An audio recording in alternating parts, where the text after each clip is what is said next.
Sebastian, a person with an intellectual disability, recounts experiences from his life's journey, which these stories are largely inspired on.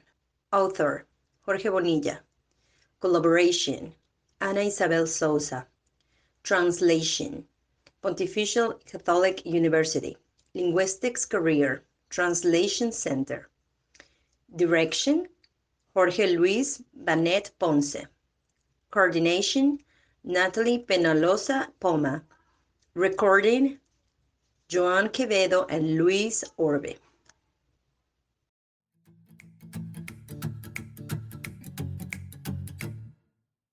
I ordered 25 oranges to be delivered to my house.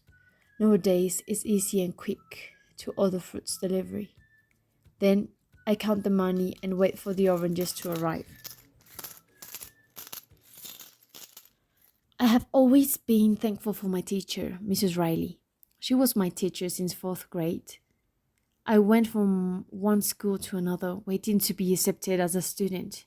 My parents had to nearly beg for me to get enrolled. Back then, I was excluded a lot due to my intellectual disability. It was really hurtful.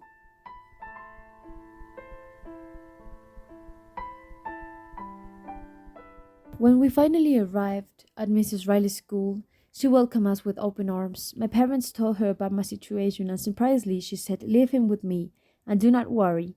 Here he will learn how to read, write, and do the 4 essential mathematical operations perfectly."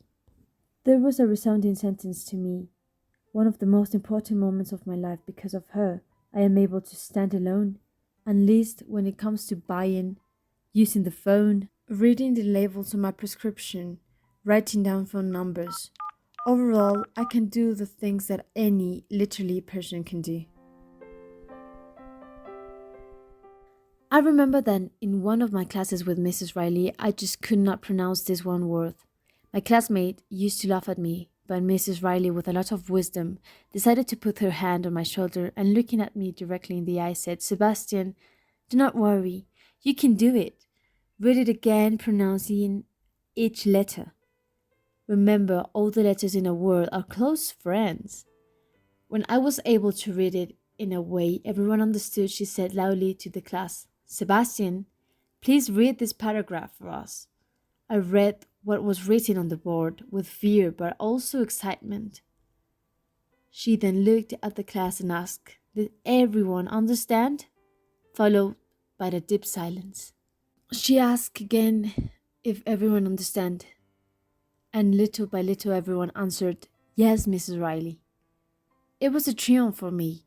That was a change for the better with my classmates. I gained their respect. This also improved my self-esteem. I started to go out to the recess and play with them more often. After I finished primary school, I went back with my dad to enroll in the next cycle, only to find out that Mrs. Riley had a stroke that left her paraplegic. I asked my dad to take me to her house. I really wanted to see her. After begging my dad, he finally agreed. When we got to her house, I saw her lying. She heard me, said hi, and looked at me sweetly. Her eyes made me feel calm and gave me courage. I went straight into her arms, and my eyes were filled with tears. I saw her trying to say something, but I quickly said, "It's okay, Mrs. Riley," and she hugged me tightly. We did not stay long, about 10 minutes or so. She babbled for a long time, trying to say goodbye, holding back my tears. I was able to tell her that I was going to pray for her and that I wish she recovered soon. We left with a heavy heart after seeing her like that. Every time I read a book, a magazine, or any text, she comes to my mind. I wish she is now in the best place that heaven can offer her. I was told she passed away a few months after my visit. Every Teacher's Day I go to her grave and leave a white carnation for her. She loved carnations. In this world, there are many people that change your life. She changed mine greatly. I will always remember her with endless love.